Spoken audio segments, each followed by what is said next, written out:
Hello et bienvenue dans cette nouvelle vidéo. Je suis Sarah Olon et j'accompagne les femmes chrétiennes qui ont à cœur de lancer des projets et de faire véritablement la volonté de Dieu dans ces projets et particulièrement dans les projets qui sont d'ordre entrepreneuriaux.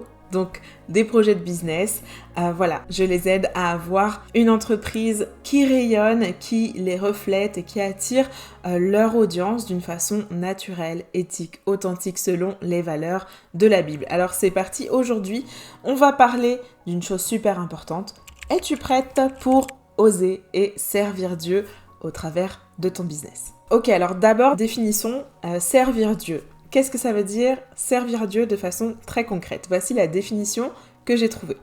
Servir Dieu, c'est mettre sa vie, ses talents et ses ressources au service de la volonté de Dieu. C'est obéir à ses commandements, refléter son amour et utiliser ce qu'on a pour bénir les autres, pour accomplir les desseins de Dieu. C'est aussi être un témoignage vivant de sa grâce, de sa vérité dans tous les aspects de notre vie. Alors c'est bien beau tout ça, mais on va pas se mentir, ça peut faire vraiment très peur. Ça met une espèce de grosse pression et ça peut donner envie de fuir. Est-ce qu'on peut être à la hauteur d'une mission pareille? De servir Dieu en sachant que servir Dieu, ça veut dire mettre sa vie, ses talents, ses ressources au service de Dieu, mais aussi obéir à ses commandements, refléter son amour, être un témoignage, etc. etc. Quelle pression. Du coup, il y a des choses qui nous retiennent dans cet élan pour servir Dieu, que ce soit dans un projet à l'église, dans un projet business, dans une idée d'association, quelle que soit en fait la forme du projet, de la façon dont on veut servir Dieu, il y a toujours plein de choses qui viennent nous retenir, nous freiner dans notre élan. Il y a déjà le fait d'avoir reçu des faux enseignements ou de manquer de connaissances à ce sujet. Et aussi, on va pas se mentir, c'est les mensonges du diable, très clairement. Comme par exemple le fait que servir, ça veut forcément dire devenir pasteur. On entend parfois je veux servir, je veux entrer dans le ministère, et en fait ce que ça veut dire ça, c'est être pasteur, comme s'il n'y avait rien d'autre à faire dans l'église ou dans la vie de façon générale pour honorer Dieu, servir Dieu, à part être pasteur. Ça c'est vraiment un mensonge, mais je sais que ça a parfois été enseigné. On nous a aussi souvent enseigné que servir, c'était réservé aux hommes. Donc nous, en tant que femmes, on peut seulement rester là, au fond de l'église, pas faire de bruit, pas trop parler et s'occuper des enfants. Ça, c'est un mensonge pur et dur. Quand on lit la parole, on voit à quel point Dieu aime la femme, à quel point Jésus considère la femme et veut l'utiliser pour son service, pour l'avancement du royaume. D'ailleurs, Dieu a souvent utilisé des femmes et pas que des hommes. Donc ça, c'est vraiment un mensonge qui a été transmis au fil des siècles et dont on doit s'affranchir pour pouvoir oser mettre en place les choses concrètes que Dieu met sur nos cœurs. Un autre mensonge qui nous a beaucoup été véhiculé, c'est que servir voulait dire qu'on doit être irréprochable. On connaît tous ce verset qui dit que si on veut être un diacre ou un évêque, je sais plus, il faut absolument que dans notre maison tout se passe bien, qu'on sache bien s'occuper de notre foyer, etc. Et du coup, on s'est un peu mis cette pression que, mais du coup, si je veux servir, faut d'abord que tout aille bien et parfaitement dans ma vie. Et ça, c'est aussi évidemment un mensonge parce que notre vie ne sera jamais parfaite. On ne sera jamais parfait, il n'y a que Jésus qui soit parfait et clairement on ne le sera jamais. Donc si on attend d'être parfait, il se passera juste jamais rien en fait parce que ce moment-là n'arrivera pas. Donc oui, on a une vie, oui, on est humain, oui, on a des faiblesses, mais il y a surtout une réalité quand on est disciple de Jésus, c'est qu'on tend à s'améliorer, à grandir, à ressembler à Christ de jour en jour. Et à partir du moment où on est dans ce cœur de vouloir toujours s'améliorer, grandir et évoluer, je pense qu'on peut servir même si notre vie n'est pas parfaite. Un autre mensonge qu'on nous a souvent sorti, c'est que servir, c'est forcément dans l'église. On ne peut pas servir ailleurs, il faut absolument que ce soit dans l'église. Or ça, c'est aussi un mensonge. Il y a des tas et des tas et des tas de choses à faire en dehors de l'église. Il y en a à faire dans le milieu du business, il y en a à faire dans le milieu associatif, dans notre quotidien tout simplement, auprès des parents d'élèves, auprès de nos collègues. Il y a toujours de quoi faire pour servir Dieu dans notre vie quotidienne. Donc il faut vraiment sortir de cette croyance qui nous limite énormément que servir, ça va forcément être dans l'église. Et aussi que servir, ce sera forcément quelque chose de bénévole. Parce que, par exemple, moi, je suis entrepreneur et j'accompagne les femmes chrétiennes qui lancent leur business pour les aider en communication digitale, les former, les accompagner à vendre selon les principes bibliques. Et je suis en service. Je sers Dieu vraiment tout le temps, tous les jours dans mon entreprise. Et pourtant, mes services sont payants. Donc, il faut vraiment s'enlever de la tête que servir veut forcément dire gratuit. Oui, il y a des choses qui doivent être gratuites. Et oui, même dans mon business, il y a parfois des choses que Dieu me met à cœur de rendre gratuites. Et c'est ok en fait. C'est ok parce que c'est fait en accord avec Dieu et que je sens que c'est ok. Mais ça ne veut pas dire que du coup, si on fait de l'argent, alors on n'est pas en service. Ça, c'est aussi un gros mensonge. Et il faut vraiment qu'on s'enlève ça de la tête pour pouvoir impacter dans toutes les sphères de nos vies, dans toutes les sphères du monde, parce que clairement, il y a des besoins. Il y a besoin que le royaume soit reflété partout dans tous ces domaines. On va voir maintenant qu'est-ce que Dieu nous demande réellement pour le servir. Dans l'Ancien Testament, on a l'image un peu des Lévites, des sacrificateurs, voilà, de ceux qui étaient dans le temple, et ça nous donne aussi cette impression de perfection parce qu'on sait qu'ils avaient des vies, qu'ils devaient avoir des vies droites et surtout ne pas faire d'erreurs. Et on a certains exemples où il y a eu une erreur, il y a eu une punition. Et on n'a pas du tout envie de vivre ça, c'est clair. Mais, comment dire, Dieu n'utilisait pas que ces personnes-là. Et Dieu a aussi appelé des personnes totalement imparfaites. Dieu a utilisé Moïse, qui était un meurtrier, qui a fui, qui a une vie de mensonge en fait, puisqu'il a grandi comme étant fils de Pharaon, alors qu'en fait c'était un Hébreu. Donc j'imagine un peu quand il a appris tout ça, cette vie un peu bancale, décalée, ça devait être compliqué à vivre pour lui. Dieu a appelé David, et pourtant David, au moment où le prophète Samuel a oint David, et c'était un inconnu, personne ne savait qui était David, et ceux qui ont su que Samuel avait oint David étaient choqués.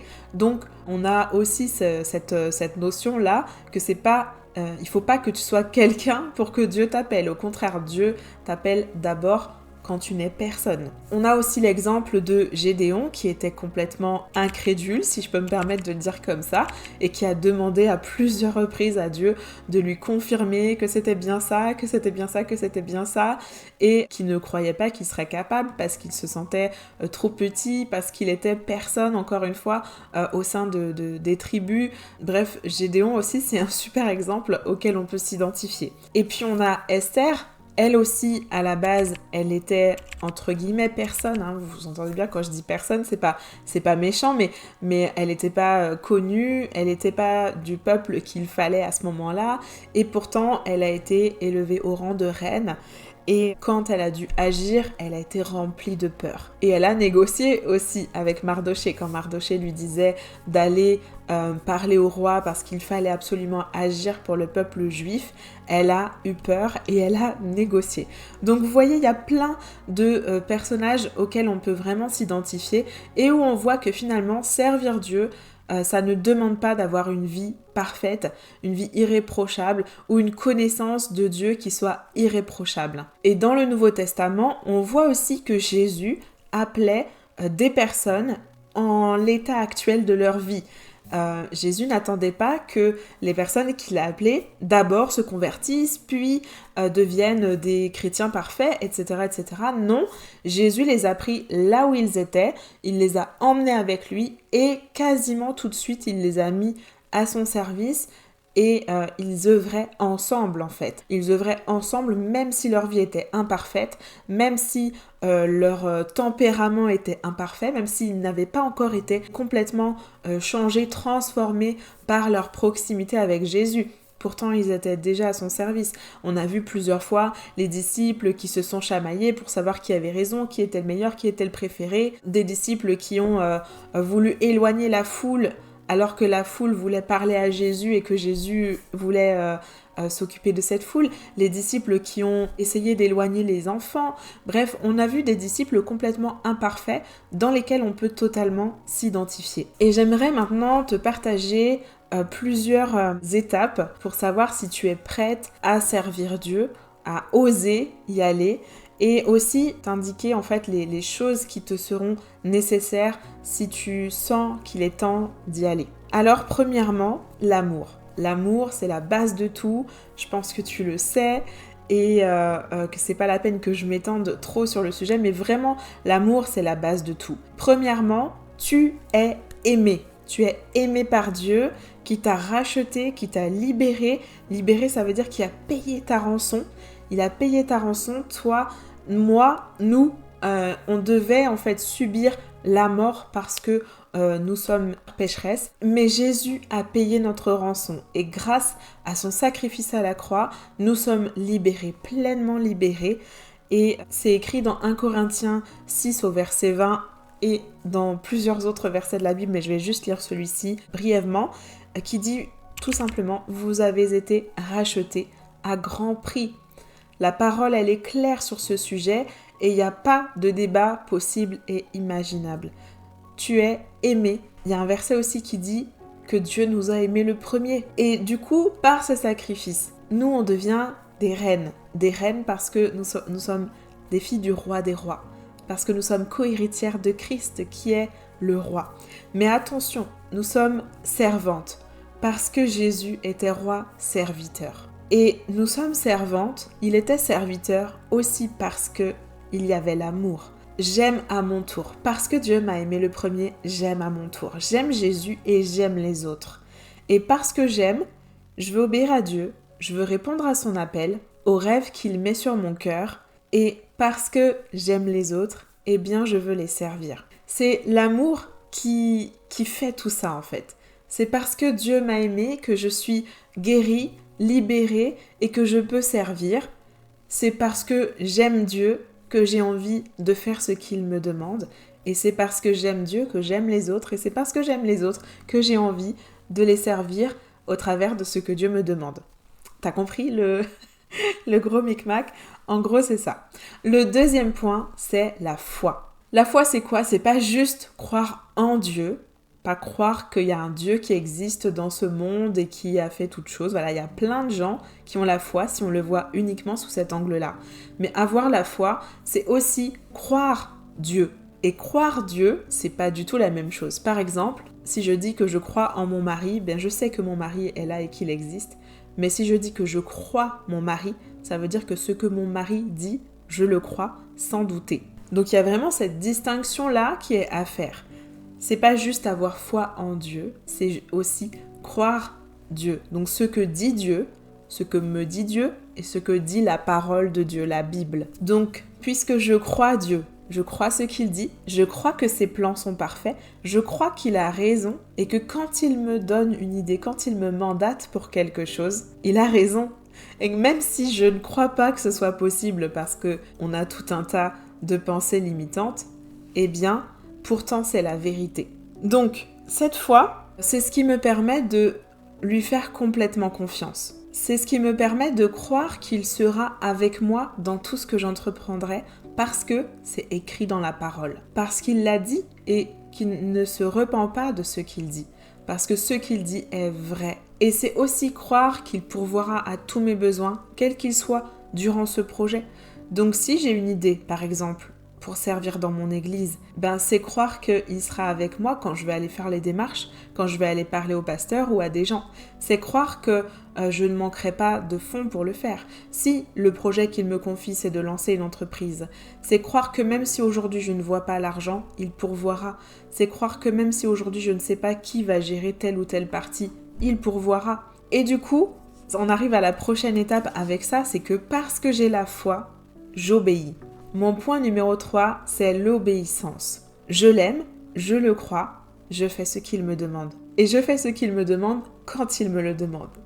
Et là, ça m'a fait penser à mes enfants en écrivant ça. C'est que quand je demande à mes enfants quelque chose, si j'ai pas dit que ce sera cet après-midi ou que ce sera samedi ou que je sais pas quoi, ça veut dire qu'il faut que ça soit fait maintenant. Et quand je leur demande quelque chose et qu'ils ne le font pas, et que je dois répéter encore une fois, qu'est-ce qui se passe? Eh ben ça m'énerve, parce que pour moi c'est de la désobéissance, parce que tout simplement si je demande quelque chose, ça doit être fait. Et je pense que, voilà, je sais que je suis pas aussi parfaite que Dieu, hein, mais quand je fais ce lien, je me dis, bah, quand Dieu me demande quelque chose, en fait, il attend que ça soit fait. Et il n'a pas forcément envie, ou il apprécie pas forcément, que je lui réponde, attends, je ferai ça plus tard, attends, je vais le faire quand j'aurai le temps, nanana, nanana. Donc toutes les mamans là qui m'écoutent, je suis sûre que vous savez exactement de quoi je parle. C'est que quand on demande quelque chose à nos enfants, on a envie qu'ils le fassent, sauf si, voilà, on discute et puis c'est ok, on n'est pas non plus des barbares, quoi. Mais quand Dieu nous demande quelque chose, sauf s'il a indiqué quelque chose de précis pour un temps, pour que ce soit fait dans un temps donné, alors ça veut dire qu'on peut le démarrer maintenant. Si j'ai pas compris ce que Dieu me demande, je peux demander des précisions, mais en tout cas, on peut commencer, même si on n'a pas tous les détails. Parce que c'est comme ça en fait, quand il nous donne une vision, c'est souvent une vision à long terme. Quand il nous donne juste une idée sans vision, eh bien, faut démarrer en fait. Et c'est en démarrant, un pas après l'autre, que les choses vont s'emboîter, que les choses vont se clarifier, qu'on va y voir de plus en plus clair et que lui aussi va confirmer de plus en plus les choses. Donc, commencer, c'est vraiment ce qui va permettre de recevoir les confirmations. C'est dans l'action qu'on reçoit les confirmations. C'est pas en restant là à douter et à tourner le truc 1000 fois dans sa tête. Par exemple, Noé, quand Dieu lui a confié cette mission de construire l'arche, il aurait pu tourner le truc plein de fois dans sa tête et se dire mais c'est n'importe quoi, mais j'ai pas les compétences, mais je suis pas ceci, mais je suis pas cela, et en plus il y a même pas de pluie, et que vont dire les gens, etc. etc. Il aurait été complètement... ça aurait été complètement compréhensible qu'il dise ça, et pourtant, c'est pas ce qu'il a fait. Il a simplement obéi, et il a dit « Ok Seigneur, tu me demandes de faire ça. Moi je te crois. Je sais pas pourquoi tu me demandes de faire ça, mais je te crois. Je sais pas si j'ai toutes les compétences, mais je vais y aller si tu me le demandes. » Et il a construit cette arche. Et finalement, c'est cette obéissance qui a porté le fruit et qui a permis à Dieu d'accomplir son plan. Et cette obéissance, elle va découler sur du courage. C'est mon point numéro 4. Le courage, ce sera important. Peut-être qu'aujourd'hui, t'as pas de courage. Et peu importe, t'as pas besoin d'être une femme reconnue pour son courage, d'être une femme qu'on dit téméraire, mais tu as besoin de laisser la place à Dieu. Et c'est cette place que tu vas laisser à Dieu qui va te donner du courage. Parce que c'est Dieu en fait qui porte la charge de ce projet, de cette idée, de cette mission, de ce service que tu veux mettre en place. Josué 1,9 nous dit « Fortifie-toi et prends courage ». Et je sais pas combien de fois dans la Bible c'est écrit « Fortifie-toi, prends courage, crois en moi, fais-moi confiance ». Il y a vraiment un tas et un tas de versets sur cette idée, ce sujet-là, d'avoir du courage et de laisser la place à Dieu. Philippiens 4,13 nous dit « Je peux tout par celui qui me fortifie ». C'est en laissant la place à Dieu que je suis forte et que je peux servir. Et puis mon point numéro 5, c'est le Saint-Esprit. On laisse la place au Saint-Esprit, on travaille avec le Saint-Esprit, on est rempli du Saint-Esprit et alors il y a des choses grandioses qui se passent. Acte 1, verset 8.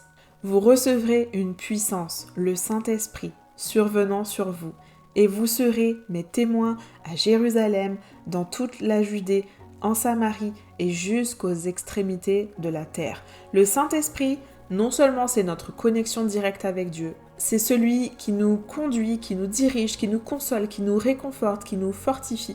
Mais en plus, c'est la puissance. C'est ce que dit le verset. Vous recevrez une puissance. C'est la puissance qui nous permet d'exercer, de remplir la mission que Dieu nous donne de faire. Le Saint-Esprit, c'est un allié extraordinaire. Et quand je te parle du Saint-Esprit comme un allié extraordinaire, je ne dis pas que tu dois manifester les dons, parler en langue, guérir des malades à tout va. En fait, ce que je te dis, c'est que tu dois entrer dans une intimité avec le Saint-Esprit et que plus tu vas être intime avec le Saint-Esprit, plus il va se passer des choses extraordinaires dans ton service. Mais tu peux déjà démarrer avec ce que tu as, et ça c'est vraiment important. C'est que peu importe l'état de ta situation actuelle, démarre avec ce que tu as. Tu as peut-être juste 5 pains et 2 poissons, démarre avec ce que tu as. Si tu as une idée de service à instaurer dans ton église ou d'entreprise à lancer ou d'association à créer, vas-y. Vas-y, c'est probablement Dieu qui l'a placé dans ton cœur parce que la parole nous dit dans Philippiens 2,13, c'est Dieu qui produit en vous le vouloir et le faire selon son bon plaisir. Donc n'aie pas peur parce que si cette idée ne quitte pas ton cœur, c'est probablement parce que c'est Dieu qui en est à l'origine et qui l'a mise là. Si tu n'as pas reçu de directives claires et précises pour démarrer dans un certain temps, à une date particulière, alors vas-y, commence maintenant comme je disais tout à l'heure. Tout ne sera pas parfait dès maintenant, ça c'est sûr et certain. Mais c'est pas grave, parce que c'est en agissant que Dieu va pouvoir te réorienter, que Dieu va te donner des directives de plus en plus claires. Il sera vraiment, comme dit la Bible, cette lumière à nos pieds, cette lampe sur notre sentier. C'est celui qui va te guider. Mais pour voir cette lumière qui éclaire chacun de tes pas, il faut déjà être en marche. Sinon, tu verras que la première lumière sur le chemin. Donc, pour vivre ce que ce verset te dit, c'est que vraiment il faut avancer. Donc, vas-y, commence simplement. Et si tu as peur, focalise tes pensées sur le peuple que Dieu met sur ton cœur et non sur les peurs que ça réveille à l'intérieur de toi. Toutes ces croyances-là qui nous disent que je ne suis peut-être pas la bonne personne pour faire ça, que personne n'a besoin de ce que je vais proposer ou que je dois être plus formée, plus diplômée pour faire ceci, cela, ou qui te disent encore que tu n'auras pas le temps ou pas l'argent. Vraiment, focalise-toi sur le peuple que Dieu veut que tu aides. Je ne sais pas quelle idée tu as sur le cœur, mais il y a des gens particuliers que Dieu met sur ton cœur, soit pour les aider, soit pour leur proposer certains produits, certains services, pour les accompagner. Je ne sais pas ce que tu as à cœur, mais il y a forcément des gens concernés par ça. Ce que je veux te dire aussi, ça peut peut-être piquer un petit peu, mais pendant que tu doutes, pendant que tu traînes, que tu procrastines, que tu manques de confiance en toi et que tu remets en question ce que Dieu te demande de faire, eh bien il y a des gens qui sont en souffrance et qui attendent que tu viennes leur apporter ce que Dieu t'a confié. Romains 8, verset 19 nous dit « La création attend avec un ardent désir la révélation des fils de Dieu. » Il est temps de te lever parce qu'il y a des gens qui sont en attente de ce que toi tu as à proposer. Et dans Esther 4, versets 13 et 14, Mardoché fit répondre à Esther, « Ne t'imagine pas que tu échapperas seul d'entre tous les Juifs parce que tu es dans la maison du roi. Car si tu te tais maintenant, le secours et la délivrance surgiront d'autre part pour les Juifs, et toi et la maison de ton père, vous périrez. Et qui sait si ce n'est pas pour un temps comme celui-ci que tu es parvenu à la royauté. » Ici, il y a vraiment plusieurs choses à en retirer. Esther, elle avait peur. Esther, elle était... comme nous, en fait, on le serait, terrorisé par ses propres craintes et par ses propres pensées limitantes. Mais Mardoché lui rappelle que tu as une responsabilité. Si tu as été envoyé là, si tu es au contact du roi à ce moment-là, c'est parce que tu as une responsabilité pour ce peuple. Et Dieu est bon, Dieu est aimant. Mardoché lui dit, Dieu enverra le secours par quelqu'un d'autre pour le peuple.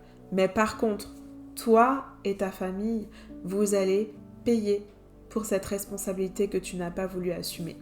Alors je ne crois pas que Dieu soit un Dieu qui nous tue sur place parce qu'on n'a pas voulu lancer le projet, mais par contre, il y a une responsabilité dont nous devons absolument être conscientes.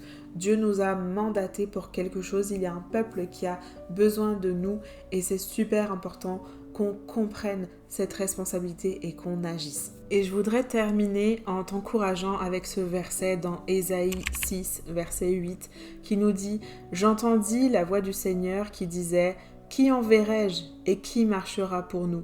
Et je répondis, me voici, envoie-moi. Alors, est-ce que tu feras partie de ceux qui répondent, me voici, envoie-moi? Je l'espère parce que si Dieu t'a confié quelque chose, c'est que véritablement, il t'attend quelque part. Alors, prends courage, fortifie-toi et lance-toi.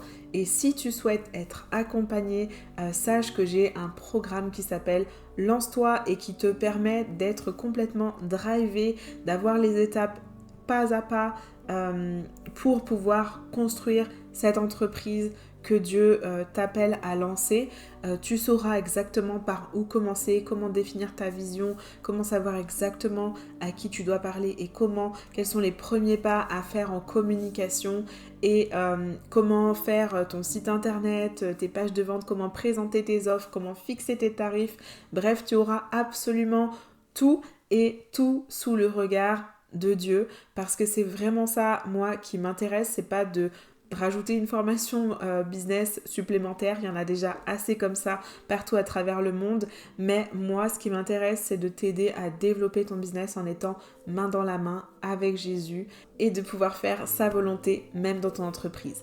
Alors tu auras le lien juste en dessous, tu peux cliquer, aller voir le programme Lance-toi et puis j'ai un cadeau pour toi. Je t'ai créé une liste de 20 versets anti-peur. Voilà, si c'est vraiment quelque chose qui te retient et qui te bloque en fait dans le lancement de ce projet, dans les idées qui tournent en boucle dans ta tête, tu peux avoir peur, tu peux avoir des doutes, etc.